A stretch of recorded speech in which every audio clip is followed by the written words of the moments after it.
दोस्तों, नया चैप्टर है अपर्दन चक्र का। और इस चैप्टर में हम पूरा अपर्दन चक्र का 6 सिद्धांत है उसको बता दूंगा। अपर्दन चक्र का जो सामान्य सिद्धांत का जो परिचय दिया है जेम्स डटन महोदय ने दिया है, इनके बारे में थोड़ा बताऊंगा। उसके बाद से डेविस की संकल्पना है अपर्दन चक्र का, फिर से आपका पेंग का है अपर्दन चक्र का, फिर से आपका हैरिस का है, फिर से हैरिस हैक का है, फिर से किंग का है, मारिसुआ का है, और लास्ट में आपको आटोसुम का सिद्धांत अपर्दन चक्र का मिलेगा। तो इन 6 विद्वानों का सिद्धांत है। डेटन महोदय को लेकर एक 7 विद्वान हो जाते हैं। तो टोटल इस सिद्धांत का, डेटन के छोड़ के सारे सिद्धांतों का विस्तृत वर्णन करूंगा। चलिए स्टार्ट करते। थोड़ा मैं डेटन के बारे में आपको बता दूं। सर्वप्रथम स्कॉटिश भूवैज्ञानिक वक्ता जेम्स हटन ने 1785 में भूविज्ञान क्षेत्र में चक्रीय पद्धति का अवलोकन किया। उनका उनका कहना था, न तो आदि का कोई लक्षण है और न अंत का कोई भविष्य। अंततः पृथ्वी का इतिहास की चक्रीय प्रकृति की संकल्पना में परिणत हो गया। तो इन्होंने एक शब्द प्रयोग किया था, न तो आदि का कोई लक्षण है और न अंत का। तो न अंत इसका हो सकता, न इसमें कोई आदि का लक्षण है, इसलिए जो चल रहा है इसको चक्र माना गया। अर्थात चक्र का मतलब है जो चीज़ समाप्त ना हो, चलता रहे चलता रहे चलता रहे। ठीक है, इसी के आधार पर इन्होंने क्रूरता के सिद्धांत का प्रतिपादन किया था। तो एक आपको क्वेश्चन यहाँ मिल गया, जेम्स डेटन ने 2 क्वेश्चन मिल गया एवं 3 क्वेश्चन टोटल हो गया। इनका एक न तो आदि का कोई लक्षण और न अंत का कोई भविष्य। तो इनको देखा जाए तो एक इनके द्वारा बोला गया एक वाक्य है, एक क्वेश्चन बना। और जेम्स हैटन महोदय द्वारा 1785 में प्रथम प्रथम जो अपर्दन चक्र के रूप में प्रयास किया गया था, एक ये आपका हो गया क्वेश्चन। और एकरूपता सिद्धांत किसने दिया था? जो डटन महोदय ही दिया था। तो चलिए इसके बाद हम स्टार्ट करते हैं डेविस का सबसे बड़ा सबसे आसान अपर्दन चक्र, और सबसे आसान से आसान भाषा में कोशिश करूंगा आपको बताने का। चलिए देखिए, डेविस का भौगोलिक चक्र सामान्य परिचय। इनका जो सिद्धांत है भौगोलिक चक्र का सिद्धांत है, इन्होंने अपना सिद्धांत 1889 में दिया था। इसका जो प्रतिपादन किया गया है 1899 में किया गया था। सिद्धांत आया 1889 में, जो प्रतिपादन किया गया वो 1899 में किया गया। भौगोलिक चक्र समय की वो अवधि है जिसके अंतर्गत उचित भूखंड अपर्दन के प्रक्रम द्वारा प्रभावित होकर एक आकृति विहीन समतल मैदान में बदल जाता है। अर्थात डेविस महोदय कह रहे हैं कि भौगोलिक जो चक्र है, चक्र की जो समय वो अवधि एक मतलब एक समय है, एक समय की अवधि है, या एक घंटा को या कई हावर्स का, जिसके अंतर्गत कोई भी धरातल का भूभाग उठा होता है वो अपर्दन के प्रक्रम द्वारा अर्थात नदी द्वारा प्रभावित होकर एक आकृति विहीन समतल मैदान में बदल जाता है। तो जो पहले है वो समतल खराब था या ज़्यादा उथला था, तो उसको फिर से समतल हो जाता है। ये डेविस महोदय कहते हैं कि उत्थान जो हुआ अपर्दन द्वारा फिर से वो नीचा हो जाता है, सामान्य हो जाता है। अब आगे डेविस महोदय बताते हैं, इस तरह डेविस ने स्थल रूप के विकास में चक्रीय पद्धति का अवलोकन ऐतिहासिक परिवेश में किया। तो चक्रीय पद्धति, ये डेविस जो महोदय हैं ये अमेरिका के विद्वान हैं। ठीक है, अमेरिका के रहने वाले हैं, ये भी आप याद कर लीजिएगा। ठीक है,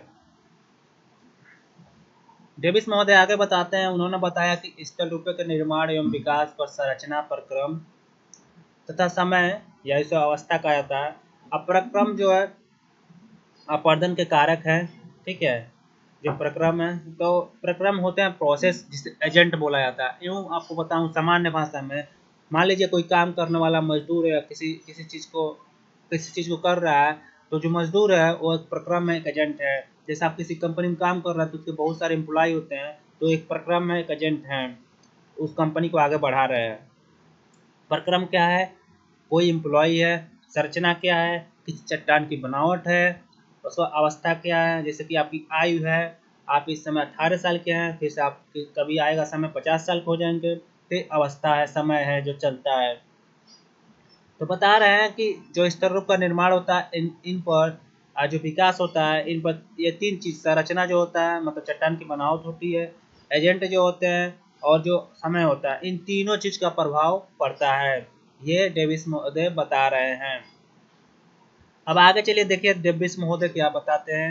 इन तीन कारकों संरचना, प्रक्रम तथा समय, या समय को अवस्था भी कहा जाता है, वो डेविस डेविस के त्रिकूट, ठीक है, ट्रियो ऑफ डेविस के नाम से जाना जाता है। तो ये क्वेश्चन पूछता भी है, आप लोग याद कर लीजिएगा या लिख लीजिएगा।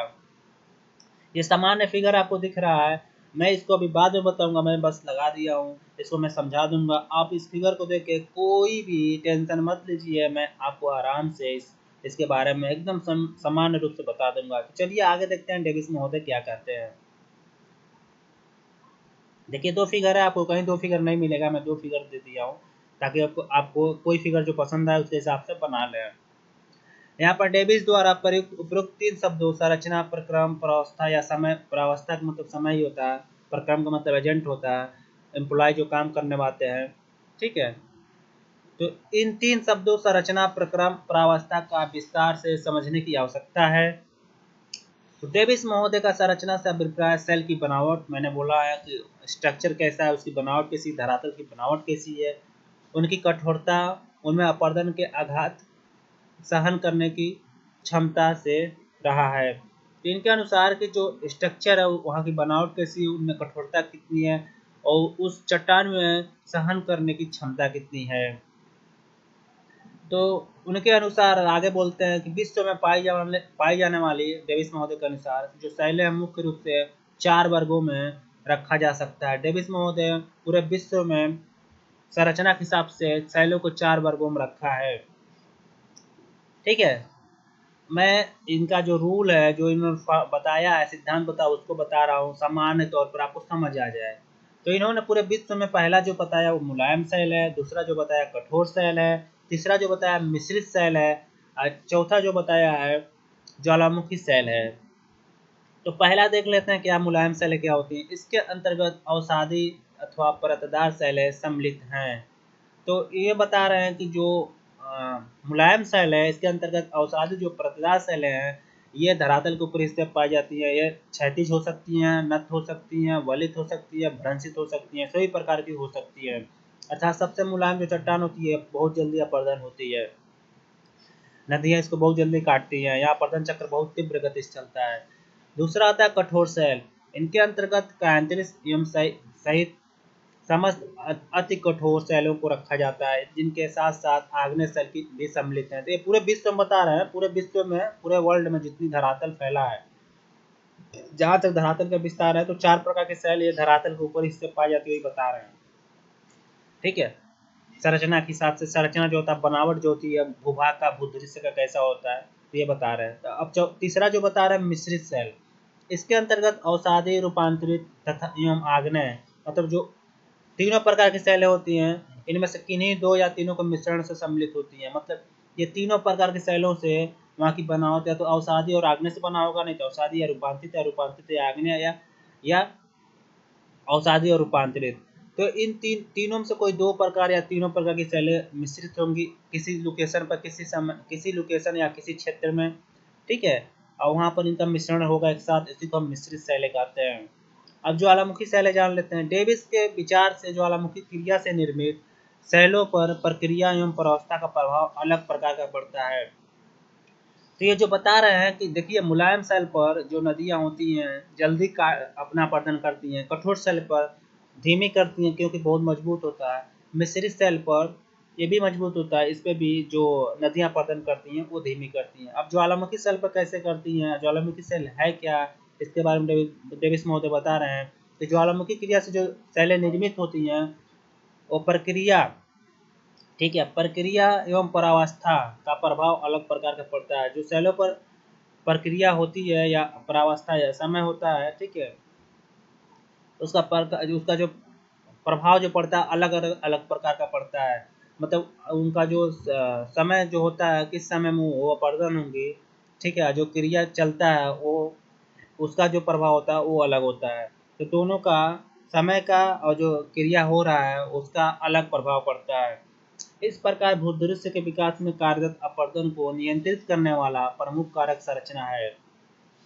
तो यहाँ पर साफ कर दे रहे हैं डेविस महोदय, और यहाँ बता भी दिए हैं कि संरचना में जो चट्टानें होती है किस प्रकार की होती हैं, और सबसे ज़्यादा अपरदन चक्र को नियंत्रित कौन करता है, तो संरचना करता है। ठीक है, यह तथ्य लगभग समस्त भू आकृतिक वैज्ञानिक स्वीकार करते हैं, अर्थात जितने भूवैज्ञानिक हैं, ठीक है, भूगोलवेत्ता हैं, वो स्वीकार करते हैं कि संरचना जो है सबसे प्रमुख है, अर्थात यूँ कहें कि किस क्रम की चट्टान से बना हुआ वो भूदृश्य या चट्टान है जहाँ से नदी गुजर रही है, तो अगर कठोर है तो वहाँ पर आपको नियंत्रित करने का कार्य करेगा, ज़्यादा रोकेगा, कम अपरदन होगा। अगर मुलायम है तो जल्दी अपरदन हो जाएगा। तो संरचना, स्ट्रक्चर, बनावट जो होती है, कितना ऊंचा है कितना नीचा है, इस पर डेविस महोदय बताता है, डिपेंड करता है। डेविस महोदय ने पूरे भूगोलवेत्ता मानते हैं कि सेल की बनावट जो है किस सेल से हुई है, और उसका जो बनावट है वो किस रूप में है, ज़्यादा ऊंचा है या ज़्यादा नीचा या मैदानी भाग में है, तो ये उन्होंने बताया, और पूरे भूगोलवेत्ता ने बात को माना है, स्वीकारा है। अपरदन के प्रक्रम या कारक की संरचना द्वारा नियंत्रित होते हैं। तो अपरदन का जो प्रक्रम या कारक, उसके कारक कौन से हैं, ठीक है, ये अपरदन का प्रक्रम जो होता है, समय जो होता है, कारक जो होते हैं, मतलब जो कार्य करने वाले होते हैं एजेंट, वो संरचना द्वारा नियंत्रित होते हैं। यह साफ हो गया है कि जो दो चीज़ें हैं, प्रक्रम और कारक, ऐसा प्रोसेस जो होता है, एजेंट जो हैं, अब प्रक्रम जो समय है, अवस्था है, ठीक है, किस अवस्था में है नदी, ये दोनों चीज़ का ये नियंत्रण संरचना करता है, चट्टान की बनावट करती है, भूदृश्य की बनावट करती है। अब आगे देख लेते हैं। डेविस ने मानव जीवन के 4 अवस्थाओं का उदाहरण दिया है, अर्थात मानव जीवन के भांति किसी भूदृश्य के विकास को भी समझाया है। जैसे मानव जीवन का 4 प्रकार से आप बांट सकते हैं, वैसे नदी को भी 4 अवस्था में बांट सकते हैं, बाल्यावस्था, युवावस्था, प्रौढ़ावस्था, वृद्धावस्था में बांटा है डेविस महोदय ने। अब चलिए जान लेते हैं इनका जो ये अवस्था है, इसको किस तरह विभक्त किया जा सकता है। तो इसको डेविस महोदय ने 5 रूपों में विभक्त कर दिया इस अवस्थाओं को। तो पहला जो ये बता रहे हैं कि स्थल रूप अंतर्जात एवं बहिर्जात कारकों की पारस्परिक क्रिया का प्रतिफल होता है। तो स्थल जो रूप है वो अंतर्जात और बहिर्जात जो बल होते हैं उनके जो पारस्परिक क्रिया होती है, अर्थात वो जो काम करते हैं उसका एक प्रतिफल है, एक रूप है, उससे जो मिलता है, जो अंतर्जात और बहिर्जात बल कार्य करते हैं, जो उससे प्राप्त होती हैं दृश्य, वही प्रतिफल होता है। कि मान लीजिए, ऐसे समझ लीजिए कि जो आपने काम किया है किसी किवाड़ को, या ऐसे समझिए किसी टेबल को आप बना रहे हैं, आप कारपेंटर हैं, या आप स्टूडेंट है, किसी फिगर को जो बना रहे हैं, तो आपकी कलम और आपकी दिमाग की जो शक्ति है उसमें यूज हो रही है, और इस कारण जो फिगर आपका तैयार होगा वो एक प्रतिफल होगा आपका काम करने का। दूसरा है स्तर रूप का विकास इस तरह क्रमिक रूप में होता है कि पर्यावरणीय दशाओं में परिवर्तन के अनुरूप स्थल रूपों का व्यवस्थित क्रमबद्ध अनुक्रम उत्पन्न होता है, अर्थात स्थल रूप का स्वरूप पर्यावरणीय दशाओं में परिवर्तन के अनुरूप होता है। इस तरह समझ सकते हैं कि जो स्थल रूप है उसका जो बनावट है वो पर्यावरणीय दशाओं से भी परिवर्तित होने के अनुकूल होता है। अच्छा, परिवर्तन होगा। किसी भी मान लीजिए कहीं उष्णकटिबंधीय क्षेत्र आ जा रहा है, ज़्यादा तापमान है, तो वहाँ पर चट्टानें फैलेंगी तेज गति से। तो वहाँ पर ये डिपेंड करता है कि वहाँ की जो जो पर्यावरणीय दशाएं हैं, वहाँ का जो जलवायु है, वहाँ का जो वातावरण कैसा है, इस पर डिपेंड करता है स्थल रूपों का विकास भी। तीसरा है नदियाँ तब तक अपनी घाटी को गाढ़ा करती रहती हैं जब तक कि वह प्रवणित या क्रमबद्ध, मतलब तब तक उस घाटी को या अपनी तली को काटती हैं जब तक वो क्रमबद्ध ना हो जाए, मतलब एक क्रम में ना हो जाए, जैसे एक लाइन में। इस स्थिति की प्राप्ति के बाद नदियाँ पार्श्विक अपरदन द्वारा अपनी घाटी को चौड़ा करती हैं, अर्थात युवावस्था में जब नदी कहीं से निकलती है तो तब तक काटती हैं किसी किसी भी पहाड़ को या पर्वत को, जब तक वो एक क्रमबद्ध में ना हो जाए, क्रम में ना हो जाए, एक सीधी लाइन में ना हो जाए, ठीक है। और उसके बाद से जब वो वहाँ से आगे निकलती हैं, तो जब वो क्रमबद्ध स्थिति को प्राप्त कर लेती हैं तो सेकंड अवस्था में अपने पार्श्विक अथवा अपने दोनों किनारे को काटती हैं। सीधी गहरा डिप नहीं करती हैं, दोनों किनारों को काटती हैं, ठीक है। तो जब ये मतलब पार्श्विक का मतलब होता है कि नदी गुजर रही है। ऐसे देखिए कि आप कहीं देखे होंगे कि समतल मैदान पर जब गए होंगे तो नदी का पाद दोनों साइड जो होता है वही पार्श्विक होता है। तो लेफ्ट या राइट का जो साइड होता है उसी को पार्श्विक कहा जाता है। उसी के किनारे को जब नदियाँ काटती हैं उसी को पार्श्विक अपरदन कहा जाता है। क्रमबद्ध जो अपरदन होता है या यूं कहें तली जो अपरदन होता है, तो अपनी सीधे जब नदियाँ पहाड़ से उतरती हैं तो अपने निचले वाले हिस्से को, साइड वाले हिस्से को नहीं काटती हैं। मतलब इस आकार की स्थलाकृति आती है। नदियाँ एकदम सीधे काटती है, डूब जाती हैं, जिससे आप देखे होंगे कि गार्ज, कैनियन और भी आकार की घाटी का निर्माण होता है। ठीक है, ये तीन अवस्था। तीसरा हो गया। चौथा देख लेते हैं। स्थलखंड का उत्थान तीव्र गति से लघु अवधि में पूर्ण हो जाता है। तो यहाँ डेविस महोदय कहते हैं फिर से कि जो स्थलखंड है, डेविस महोदय के अनुसार कि तीव्र गति से उत्थान होता है, आपका बहुत कम समय में उस उत्थान की पूर्ति हो जाती है। आगे देखिए क्या कहते हैं। ज्ञातव्य है कि डेविस ने यह भी व्यक्त किया है कि पारिस्थितिक बस अन्य स्थितियों में मंद गति से भी उत्थान हो सकता है। मतलब अगर परिस्थिति आ गई है तो अन्य स्थिति में भी बोल रहे हैं कि कोई ऐसी परिस्थिति आ गई है अचानक, अन्य अन्य स्थिति में भी उससे उत्थान का मंद गति से उत्थान हो सकता है, मतलब बहुत धीमी गति से हो सकता है। या ये स्वीकार किए हैं कि अचानक भी उत्थान हो सकता है कम समय में। अगर परिस्थिति कैसे ऐसे आ गई कि उत्थान की आवश्यकता है तो अंतर्जात बल द्वारा धीरे धीरे उत्थान हो सकता है। ये दो चीज़ें यहाँ पर कह दी हैं एक ही चौथे पॉइंट में।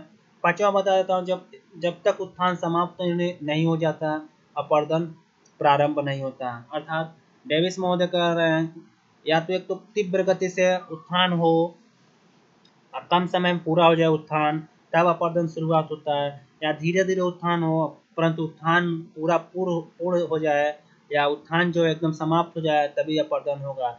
उत्थान के समय अपरदन नहीं होगा। ये स्वीकारा है डेविस महोदय ने। तो ये 5 तथ्य थे इनका।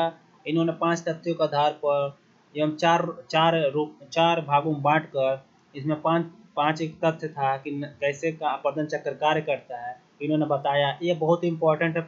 पाँचों पाँचों आप लोग इसको समझ लीजिएगा। उसे मैं आसानी रूप में बता दिया हूँ। ये बहुत ज़रूरी होता है। ठीक है, पेपर का हिसाब से बहुत ज़रूरी होता है। चलिए आगे देखते हैं डेविस महोदय क्या कहते हैं। अब डेविस महोदय ने नदियों का जो कार्य है उसको 3 अवस्थाओं में बांट दिया है। तरुणावस्था, प्रौढ़ावस्था, जीर्णावस्था। अब यहाँ ध्यान देने वाली बात है और आप ध्यान से सुनिएगा और ध्यान से नोट कीजिएगा। इस डेविस महोदय कहते हैं तरुणावस्था में स्थलखंड के उत्थान की समाप्ति के बाद अपरदन प्रारंभ होता है। मतलब इसी अवस्था में जब स्थलखंड के उत्थान, मतलब प्रथम ही अवस्था में जब इस पहले अवस्था में स्थलखंड का उत्थान होता है और उसी उत्थान की समाप्ति के बाद इसी अवस्था में अपरदन शुरुआत हो जाता है। नोट कीजिएगा, इस अवस्था में जब तक उत्थान समाप्त नहीं होगा अपरदन शुरू नहीं होगा। ठीक है, अब आगे बोलते हैं कि पहाड़ियों के शिखर तथा जल विभाजकों के शिखरी भाग अपरदन से प्रभावित नहीं होते हैं क्योंकि प्रारंभ में सतहें छोटी तथा दूर दूर होती हैं। तो यहाँ कह रहे हैं कि पहाड़ियों के जो शिखर होते हैं, मतलब जो सबसे ऊंचा पर्वत होता है तथा वो तथा जल विभाजकों के शिखरी, जो जल को विभाजक करते हैं, मतलब जो नदियों को विभाजक करते हैं, जो शिखर होते हैं, उन भाग में अपरदन प्रभावित नहीं होता है। कारण ये होता है सबसे ऊंचाई पर जो नदियाँ होती हैं बहुत दूर दूर और छोटी छोटी होती हैं उन क्षेत्रों में, इसीलिए नहीं हो पाता है। तो यहाँ इन्होंने बताया कि जो उसका उच्च पॉइंट है वो उस पर नदियाँ अपना अपरदन नहीं शुरुआत कर सकती हैं क्योंकि वहाँ चोटी जो है बहुत ऊँच होती है, सरिताएँ बहुत छोटी होती हैं। तो एक एक ही चीज़ आप नोट कर लीजिएगा, सबसे इम्पोर्टेंट है कि पहले अवस्था में उत्थान होता है, उस उत्थान के साथ साथ उत्थान जब समाप्त हो जाता है तो उस उत्थान के ज्यों समाप्त होता है अपरदन स्टार्ट हो जाता है। नोट कर लीजिएगा। दूसरा आता है प्रौढ़ावस्था। प्रौढ़ावस्था के प्रारंभ होते ही पार्श्विक अपरदन प्रारंभ हो जाता है। यूँ कहें कि जब मध्यावस्था नदी, ठीक है, मध्य अवस्था में, ठीक है, अवस्था में पहुँच जाती है कोई नदी तो पार्श्विक, अर्थात आप देखे होंगे किसी मैदानी भाग से जब नदी गुजरती है तो जो जो किनारे जो होते हैं उसी को पार्श्विक कहा जाता है, उसी जो किनारों का अपरदन करती हैं। तरुणावस्था में जो उत्थान खत्म होता है, तरुणावस्था, ठीक है, इसको मैं एक चीज़ यहाँ पर क्लियर कर दूँ। जब उत्थान खत्म होता है तो उसी अवस्था में जब नदी अपरदन, जो उत्थान खत्म हुआ नदी अपरदन करना शुरू करेगी डेविस महोदय के अनुसार, तो अपनी तली को काटती है। क्या? अपनी तली को, अर्थात एकदम गहरा करेगी, डीप। ठीक है। अब भी आकार की घाटी का चित्र देखे होंगे उसी आकार से, अर्थात नदी दोनों किनारे को नहीं काटती है प्रथम अवस्था में, तरुणावस्था में अपने डीप को काटती है, ठीक है, अपने डीप को। तो ये याद रखिएगा आप कि क्या करती है प्रथम अवस्था में नदी हमेशा अपने तली को काटती है, न कि पार्श्विक को। तो तली को हमेशा नदी काटती है और ये उत्थान के बाद यह अपरदन शुरुआत होता है तरुणावस्था में। ठीक है, यहाँ क्लियर हो गया। प्रौढ़ावस्था में जैसे कह रहे हैं डेविस महोदय कि प्रौढ़ावस्था के प्रारंभ होते ही पार्श्विक अपरदन प्रारंभ हो जाता है। तो डेविस महोदय कह रहे हैं कि जब प्रौढ़ावस्था अर्थात नदियाँ जब पहाड़ों से नीचे आती हैं, उतरती हैं, ठीक है, अर्थात तली को जब काटना छोड़ देती हैं तो दोनों अपने किनारों को काटना शुरू करती हैं। ठीक है, क्यों? क्योंकि स्पीड जो होती है कम हो जाती है, अर्थात नदी मैदानी भागों में आने लगती है। इस कारण वो दोनों अपने किनारों को काटती है ताकि जो मलबा है उसका दोहन कर सके या उस मलबा को खे कर दूसरे जगह निक्षेप कर सके। तो इस अवस्था में नदियाँ, तीनों अवस्था में नदियाँ मलबा को ढूंढती है, लेकिन प्रौढ़ावस्था में मलबा ज़्यादा हो जाता है क्योंकि युवा अवस्था में ज़्यादा तली को काटती है। तो इसलिए जो अवरोध बनता है वो होता है पार्श्व अपार्श्व को नदियाँ, पार्श्विक मतलब दोनों किनारों को अपने तली को ना कम काटती है, दोनों किनारों को बहुत ज़्यादा काटती है। ठीक है, तो उसी को पार्श्विक अपरदन कहते हैं। यहाँ प्रारंभ उसी समय होता है। अर्थात यहाँ देख लीजिए कि जो घाटियाँ होती हैं वो चौड़ी बढ़ने लगती हैं, इस प्रक्रिया को घाटी का चौड़ा होना कहते हैं। अर्थात मान लीजिए जो जब दोनों किनारों को, दोनों बांधों को, जो दोनों बांध हैं उसको नदियाँ काटेगी, दोनों किनारे जो हैं, तो चौड़ाई बढ़ने लगेगी। देखेंगे आप जब नदियाँ शुरू अवस्था में होती है तो एकदम सकरी होती है, अपनी तली को काटती है, और जब दूसरी अवस्था में आती है तो दोनों किनारों को काटती है, और जब वृद्धावस्था में जाती है तो एकदम फैल जाती है, चित्रा जाती है, एकदम मतलब चौड़ा हो जाती है। तो प्रौढ़ावस्था में नदी क्या करती है, इसका इंपॉर्टेंट पॉइंट नोट कीजिए कि नदी जब प्रौढ़ावस्था में आती है तो दोनों पार्श्विक काटती है, अर्थात घाटियों का जो किनारा है उसको चौड़ा करती है, और इस तरह घाटी चौड़ा हो जाता है इस प्रक्रिया के कारण, और नदी चौड़ी होने लगती है। तीसरा डेविस महोदय बताते हैं कि जीर्णावस्था, जैसे ही निम्न या लंबवत अपरदन घाटी गर्दन का स्थगन हो जाता है, अर्थात जैसे निम्न और लंबवत जो अपरदन है, ठीक है, वो समाप्त हो जाता है तो जीर्णावस्था प्रारंभ होता है। अर्थात यूँ कहूँ तो पार्श्विक का भी और तल का भी यहाँ पर अपरदन नहीं होगा, अर्थात नदियाँ युवावस्था में भी नहीं है और प्रौढ़ावस्था में भी नहीं है। कारण यह है कि नदियाँ मैदानी भाग में आ गई है, अपने जितनी मलबा है उसको अपने तैरा कर ढो कर ले जा रही है, इस कारण उसमें शक्ति नहीं है कि वो अपने मैदानी भागों को काट सके। तो इस अवस्था में नदियाँ हमेशा निक्षेप करती हैं, ढोती हैं। ठीक है, तो इसमें होता क्या है कि जब निम्न और अर्थात घाटी गर्तन जो होता है पार्श्विक जो होता है, और युवा अवस्था जो लंबवत होता है, लंबवत तली को काटना होता है, इस अवस्था में दोनों समाप्त हो जाता है, अर्थात पार्श्विक अपरदन और लंबवत अपरदन दोनों समाप्त हो जाता है। जीर्णावस्था में प्रारंभ होता है, जब ये दोनों समाप्त होते हैं तभी जीर्णावस्था प्रारंभ होता है। परंतु पार्श्विक अपरदन तथा घाटी के चौड़ा होने के कार्य अब भी जारी रहता है, अर्थात यूँ कहें तो दूसरी अवस्था जैसे सेकेंड अवस्था में पार्श्विक अपरदन तीव्र होता है, इस अवस्था में बहुत कम होता है।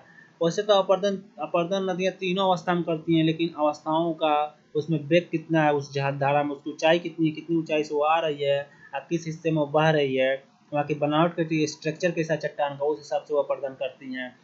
तीनों अवस्थाओं में अपरदन होता है, ये याद रखिएगा। लेकिन इम्पॉर्टेंट जो चीज़ें हैं ये हैं कि तीसरा अवस्था जब होता है जीर्णावस्था, तो इसमें ज़्यादा ढोती हैं नदियाँ अपने जितनी भी मलबा होती हैं, और इस अवस्था में अपरदन पार्श्विक होता है लेकिन बहुत कम मात्रा में होता है, मतलब दोनों किनारों को अपरदन होता है लेकिन बहुत कम मात्रा में होता है। अब आगे कहते हैं जल विभाज को अर्थात अंतरसरिता क्षेत्रों के आकार में अर्ध क्षय तथा पृष्ठवर्ती अपरदन के कारण ह्रास होने लगता है। यूँ कहें कि जो पृष्ठवर्ती अपरदन होता है उसमें ह्रास इसलिए होता है क्योंकि जल जो विभाजक हो जाती है, सरिताएँ यहाँ पर होती क्या है कि एक दूसरे से अलग होने लगती हैं। ठीक है, जो एक इकट्ठा नदी एक आ रही थी, अब वो अलगाव होने के कारण इसलिए जो पृष्ठवर्ती भाग होता है उसका अपरदन नहीं होता है। कारण यह है कि नदियाँ एक मतलब जब वृद्धावस्था में पहुँचती हैं तो वहाँ पर अपने अनुसार मार्ग बदलती रहती। कारण ये होता है कि उसमें शक्ति नहीं होती कि वो इकट्ठा किसी चीज़ को काट सके। तो जिधर अगर मान लीजिए एक बीच में पत्थर पड़ गया, खूब बड़ा चट्टान पड़ गया आगने का, और उसके बाद नदी उसका अपरदन नहीं कर पाएगी, तो वहाँ से दो सरिताओं का विभाजन हो जाएगा, एक उस साइड से चली जाएगी लेफ्ट से, एक राइट से। तो इसलिए पार्श्व जो पृष्ठवर्ती होता है उसका अपर्दन नहीं हो पाता है। तो 3 अवस्था है, तीनों अवस्थाओं को डेविस महोदय ने बताया, जो उसको मैंने क्लियर रूप से आपको समझा दिया। फिर से एक बार रिपीट कर दे रहा हूँ एकदम मोटे-मोटे शब्दों में। तरुणावस्था में धरातल का उत्थान होता है, अर्थात भूदृश्य जो भूभाग उसका उत्थान होगा। इसी उत्थान की समाप्ति के बाद अपर्दन होगा। अपर्दन जो नदियाँ करती है वो अपने तली को करती है, इसमें खत्म, ये पॉइंट है। ठीक है, यह हमेशा पहाड़ियों हिस्से में या पर्वतीय हिस्से में होता है, या उत्थान जहाँ ज़्यादा होता है। दूसरा होता है प्रौढ़ावस्था। प्रौढ़ावस्था में नदियाँ अपनी तली को कम काटती हैं, अपनी पार्श्विक को बहुत ज़्यादा मात्रा में काटती हैं, जिससे नदियाँ चौड़ी हो सके। तीसरा होता है जीर्णावस्था। इस अवस्था में तभी शुरुआत होता है जब पार्श्विक अवस्था का पर्दन ना के बराबर एकदम कम हो जाता है। ठीक है, तो इन दोनों अवस्थाओं कम होने के बाद, खत्म होने के बाद से जीर्णावस्था की शुरुआत होता है, अर्थात नदियों में ताकत कम हो जाती है और वो बस अपने पार्श्विक को हल्का फुल्का काटती है और धोती रहती है, और जितने भी मलबा होता है। और इस अवस्था में नदियाँ के कई रूप बट जाते हैं, क्योंकि यहाँ पर उनके हिसाब से अगर अवरोध आता है रास्ते में तो अपनी रास्ता बदल देती हैं। ठीक है, तो ये इनका 3 तथ्य था, इनको बता दिया। आगे चलिए बताता हूँ, और फिगर के माध्यम से बताता हूँ जो बहुत इंपॉर्टेंट है। तो धैर्य बनाए रखे, जो फिगर मैं उसको समझा दूंगा। अब देखिए, इसमें इनका मूल्यांकन मैं अभी करूंगा, पहले आपको फिगर के अनुसार समझा दे रहा हूँ जितना पढ़ाया हूँ।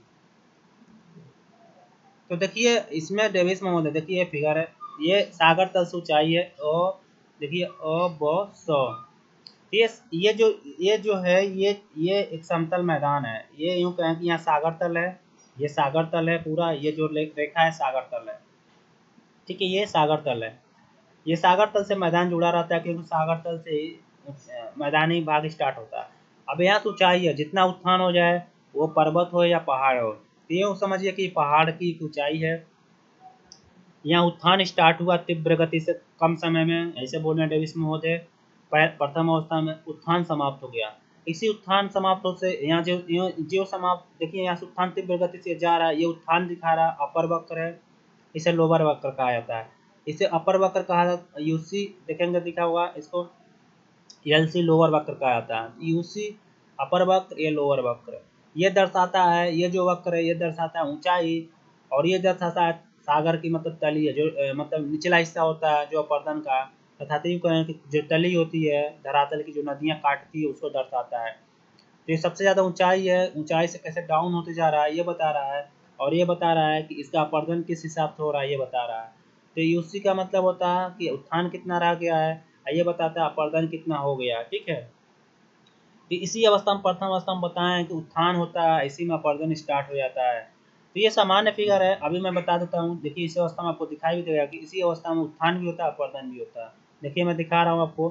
देखिए इसी अवस्था में यहाँ पर जो उत्थान यहाँ पर हुआ, देखिए यहाँ तक उत्थान हुआ, इस पहले अवस्था में, अवस्था में, और इसी अवस्था से अपर्दन शुरुआत हो गया तीव्र गति से। देखिए ये नदी है, भी आकार दिखा रहा है, जो ये नदी है, तो अर्थात ये जो है, ये उत्थान है, जो भरी हुई चट्टाने हैं, ये उत्थान दिखा रहा है, ये जो है भरा हुआ है।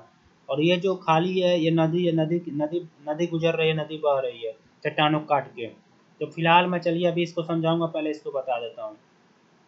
तो प्रथम अवस्था में सर्वप्रथम डेविस महोदय ने बताया कि उत्थान होता है, उत्थान के साथ तीव्र गति से, यहीं से कम समय में उत्थान होता है तीव्र गति से, और उत्थान समाप्ति के बाद अपर्दन स्टार्ट होता है। तो प्रथम अवस्था हुआ, इस अवस्था में नदी क्या करती है, अपनी तली को काटती है। देखिए बहुत तीव्र गति से तली को काटती है, ये तली है बहुत तीव्र गति से यहाँ काटती है। देखिए भी आकार का रूप होता है, या गार्ज या कैनियन का। ठीक है, अब सेकेंडरी अवस्था जो होता है, इसमें बोले भी है प्रथम अवस्था में कि नदियाँ दूर दूर होती हैं, इसीलिए अपने ऊपरी हिस्से को नहीं काट पाती हैं। देखिए मैं दिखा रहा हूँ इसको, ये जो हिस्सा होता है इसको नहीं काट पाते हैं। इसी को डेविस महोदय ने बताया कि जो पहाड़ की चोटियाँ होती हैं, ठीक है, उसको नदियाँ नहीं काट पाती हैं, क्योंकि ये जो होता है ये बहुत दूर दूर होती है। देखिए एक नदी अगर मान लीजिए यहाँ से गुजर रहा, चाहे यहाँ से गुजर रहा, चाहे यहाँ से, तो नदी जब ऐसे आती है तो नहीं काट पाती उसको। ठीक है, बस अपने तली को इस अवस्था में काटती है। ठीक है, तो ये हो गया आपका। अब मैं बताता हूँ, देखिए इस अवस्था में, प्रथम अवस्था में उत्थान हुआ, उत्थान की समाप्ति के बाद नदियाँ इसी अवस्था में अपर्दन शुरू की। सेकेंडरी अवस्था में नदियाँ तीव्र गति से अपर्दन पार्श्विक करती हैं। देखिए यहाँ किनारों पर, देखिए यहाँ पर पतला है नदी का मुहाना, यहाँ पर तीव्र गति से अपर्दन की है, बहुत दोनों किनारों को, ये देखिए एक नदी का एक किनारा है, एक नदी का दूसरा, तो नदी की ये जो तली है इसमें चौड़ाई बढ़ जाती है, और इस कारण जब नदी मान लीजिए यहाँ से गुजर रही है तो ये सेकेंडरी अवस्था में बहुत ज़्यादा या प्रौढ़ावस्था या मध्य अवस्था में नदियाँ अपने किनारों को काटती हैं। ठीक है, यूँ समझिए किनारों को, दोनों किनारों को यहाँ से गुजरती है। जब ये अवस्था खत्म होता है तो इस अवस्था में देखिए मैं बताया गया था कि पार्श्वी का अपरदन, जो किनारों का अपरदन बहुत कम होता है तृतीय अवस्था में, और नदियाँ तीसरी अवस्था में। ठीक है, धीरे धीरे बस मलबा को ढोती हैं और इस यहाँ पर पहुँच जाती है सागर तल के पास। इसी अवस्था में नदियाँ विभाजित हो जाती हैं, मतलब इस अगर बीच में कोई मान लीजिए कोई स्थल खंड मिल गया तो दोनों किनारों से विभाजित हो जाती हैं, और हमेशा नदी तब मतलब बहती रहती जब तक वो समुद्र तल को या सागर तल को प्राप्त ना कर जाए। तो तीसरा अवस्था में वृद्धावस्था होता है। इस अवस्था में कोई अपरदन डायरेक्ट सीधे डाउन होता है वक्र, और इस अवस्था में नीचे आने लगती है नदियाँ। कारण ये होता है कि नदियों में का जो नदियाँ होती हैं वो मैदानी भागों में रहती हैं, और इस कारण वो सागर तल की प्राप्ति करना चाहती हैं। ठीक है, तो ये तो हो गया सामान्य वक्र, आपको बता दिया। ठीक है, ये समय है, समय चल रहा, देखिए ये युवावस्था है, ये मध्यावस्था है, ये वृद्धावस्था है, ये समय ये चल रहा है, इसी को प्रावस्था कहा जाता है। और इसमें जो कार्य करते हैं ये चट्टानों की बनावट है, स्ट्रक्चर जिसे कहा जाता है। अब जो इसमें जिस कारण कटाव हो रहा, अपरदन हो रहा, जल एक कारक है, जल एक प्रोसेस है। नदी नदी जो अपरदन है या नदी जो है, नदी जो अपरदन कर रही है, इसे एक एजेंट बोला जाता है, एक प्रोसेस है। ठीक है, एक प्रक्रम है। तो नदी क्या है, एक प्रक्रम है। संरचना क्या है, चट्टान है, चट्टान की स्ट्रक्चर बनावट है, उत्थान जो हुआ है। और समय है, अवस्था है, किस समय में, अवस्था मतलब ये कि नदी किस अवस्था में उसका यहाँ से जन्म हुआ है, फिर से ये मध्यावस्था में जा रही है, फिर से वृद्धावस्था में, फिर से यहाँ पर ये सागर तल में मिल जा रही है। ठीक है, ये हो गया। अब इनका एक फिगर है जो आपको किताबों में मिलेगा, उसको समझा देता हूँ। वो सामान्य फिगर बनाया हूँ, डेविस के भौगोलिक चक्र का आरेख प्रदर्शन। ठीक है, तो इन्होंने फिर से एक देखिए सागर क ख, देखिए क ख ग, ये सागर तक आप कुछ भी ए बी सी मान सकते हैं, आपके ऊपर निर्भर करता है। ये मतलब अपना अपना मानने के ऊपर होता है, इसको देख के नहीं, ये ए बी सी डी आप कुछ भी मान सकते हैं, ये बस समझाने के लिए एक बताया गया है। देखिए ये लोअर वक्र मतलब एलसी वक्र है, ये बताता है जो कटाव कितना हुआ है। ठीक है, और ये जो बताता है ये इसी अपर वक्र पहाड़ियों के शिखर तथा जल विभाजकों के शिखर को बताता है। जल जल जो विभाजक करते हैं, ठीक है, जल को जो बांट देते हैं। तो जैसे नहीं बताते हैं कि शिखरों को नदियाँ प्रथम अवस्था में नहीं काट पाती हैं, मतलब अर्थात इसको नहीं काट पाती हैं। देखिए यहाँ पर नहीं काट पाती है शिखर जो होता है।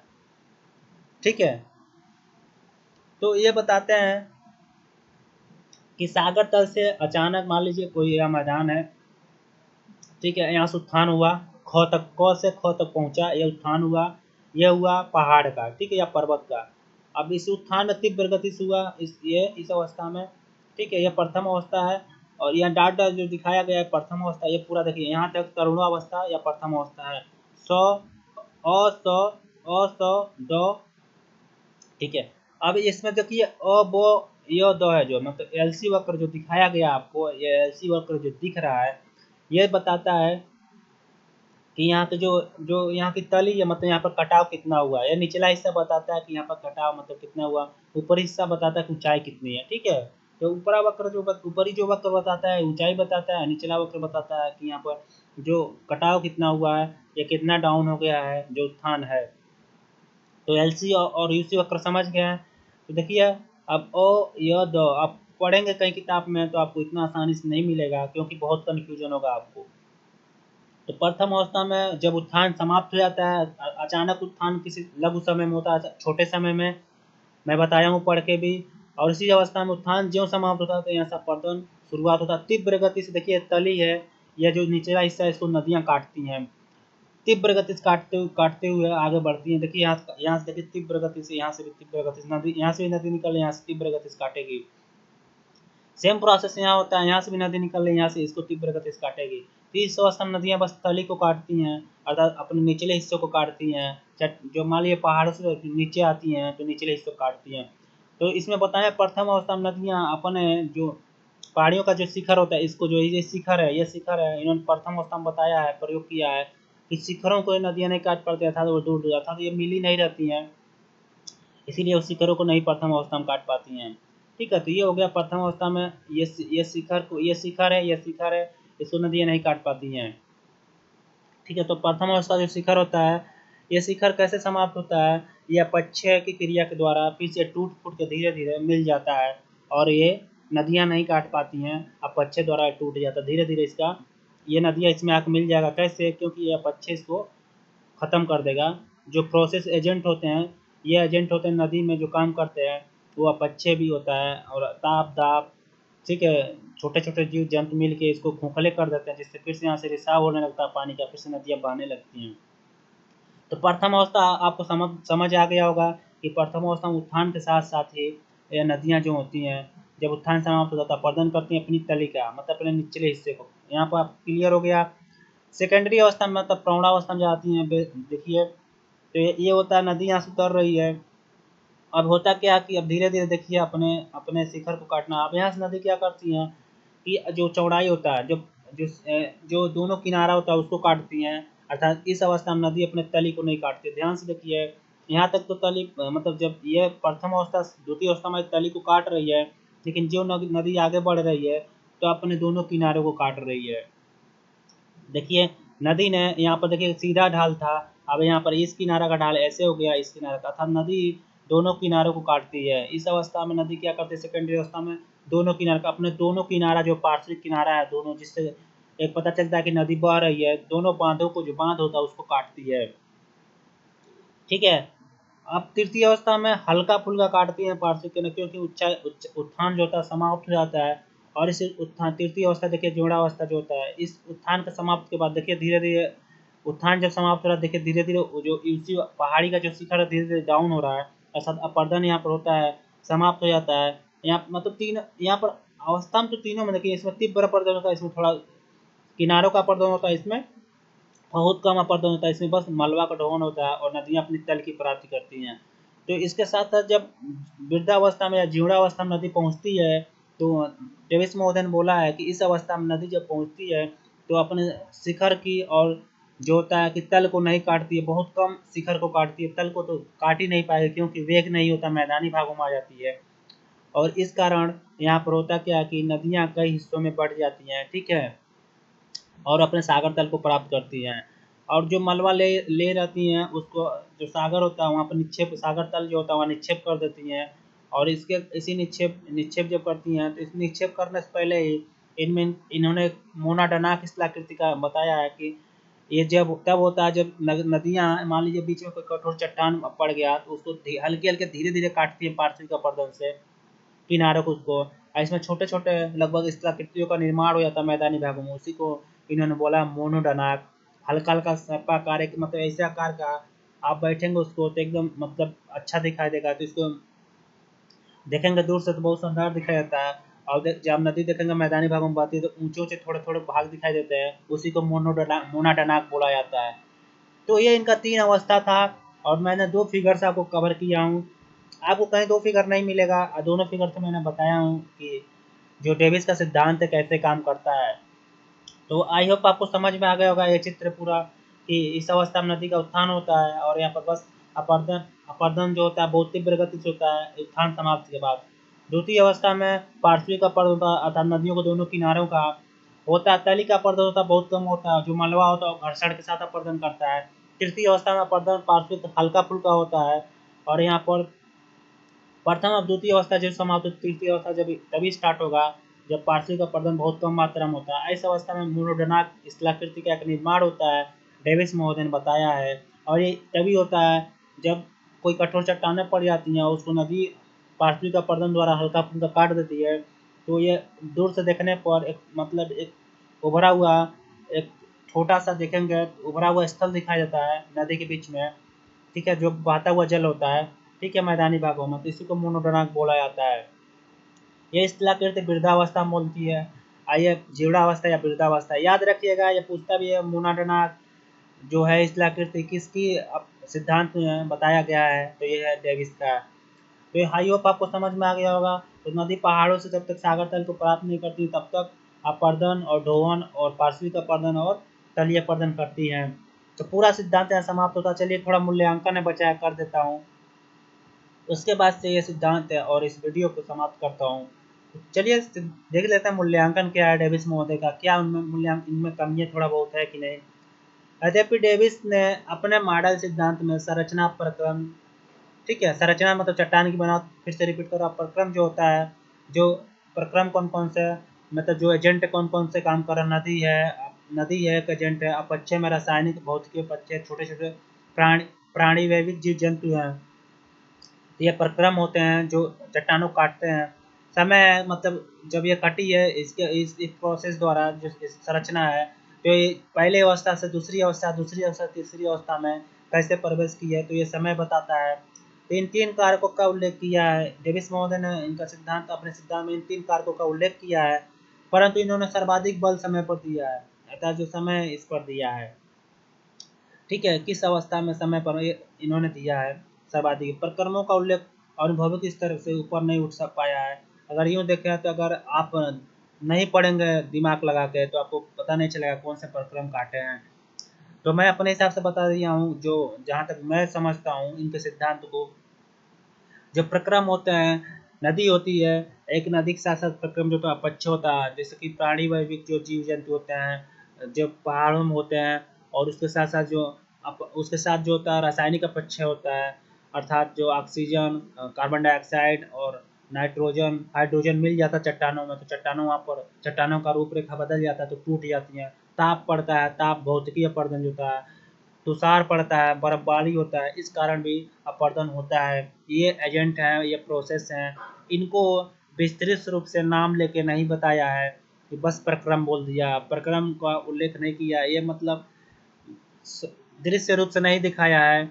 जैसे नदी का नाम लिया है प्रक्रम में, वैसे ही अन्य प्रक्रमों का नाम नहीं लिया। एक इनका मूल्यांकन, ये आलोचना है, मतलब एक त्रुटिपूर्ण है, मतलब इनको एक बस प्रक्रम शब्द प्रयोग किया है। डिटेल में जैसे चट्टान का संरचना का स्ट्रक्चर का विभाजन किया है, पांच पूरे विश्व की संरचना जो है 4 या 5 भागों में विभाजित किया है, 4 भागों में चट्टानों का नाम बताया है, कौन कौन सी चट्टान, और ज्वालामुखी चट्टान जो है कठोर चट्टान है, मिश्रित है, मुलायम है, संरचना बता दिया है। प्रक्रम पर उन्होंने विस्तृत उल्लेख नहीं किया है, इसलिए यहाँ पर इनका थोड़ा मतलब थोड़ा आलोचना होता है, लेकिन प्रक्रम नाम शब्द प्रयोग कर दिया, इसके हिसाब से उल्लेख बस नहीं किया है कि डिटेल नहीं बताया, एक 60 शब्दों में प्रक्रम नाम या प्रोसेस या एजेंट समझें, इसका प्रयोग किया है। आगे बोलते हैं, इन्होंने संरचना का नियंत्रण की बात तो की है, मतलब संरचना जो नियंत्रण होता है, ठीक है, जो नदी को नियंत्रण जो होता है, संरचना ही सब बताता है कि संरचना ही, अगर संरचना से जैसा रहेगा उसी के हिसाब से प्रोसेस काम करता है, एजेंट काम करते हैं। अगर मुलायम है तो नदियाँ जल्दी काट देती है चट्टानों को, अर्थात एजेंट एजेंट जो है, चाहे वो तापी हो, चाहे मतलब अपक्षय हो, चाहे पर्दन एजेंट हो, दोनों एजेंट नदियों, जब मुलायम चट्टान है तो उसको जल्दी काट देंगे, ठीक है, मुलायम चट्टान नहीं है तो जल्दी नहीं काट पाते हैं। अब आगे बता रहे हैं कि अगर इन्होंने संरचना को नियंत्रण करने की बात तो की है, परंतु स्थल रूपों के सेल की समायोजन के मॉडल का निर्माण नहीं किया। मतलब जो सेल का समायोजन है, उसका एक मॉडल जो होता है, स्ट्रक्चर जो बना होता है, उसको नहीं दिखाया है। डेविस के लेखकों के अध्ययन से स्पष्ट होता है कि उनके वर्णनों एवं व्याख्या से स्थल रूप की संरचना, सेल की समायोजनों की झलक अवश्य मिलती है। देखिए, सेल की समायोजन तो इन्होंने बताया, लेकिन इन्होंने सही से दिखाया नहीं है, मतलब फिगर द्वारा ये समायोजन जो सेल मिले हैं ये कैसे मिले हैं ये नहीं बताया है, लेकिन झलक तो दिखती है, क्योंकि इन्होंने इसका पूरे विश्व में विस्तृत वर्णन किया है कि जो संरचना स्ट्रक्चर है, भूदृश्य या भूभाग का जो बनावट है कैसा है। तो पूरा ये इनका मूल्यांकन था, पूरा इनका सिद्धांत था। ये सिद्धांत यही खत्म होता है, और इसको मैं बहुत आसान आसान तरीके से कई बार रिपीट करके बताने की कोशिश किया हूँ। वीडियो ज़रूर लाइक कीजिएगा अगर अच्छा लगे तो, और सब्सक्राइब जरूर कीजिएगा। और एक बात और है, कोई भी कन्फ्यूजन हो बेफिक्र कमेंट करके ज़रूर पूछिएगा। फिलहाल इतना ही।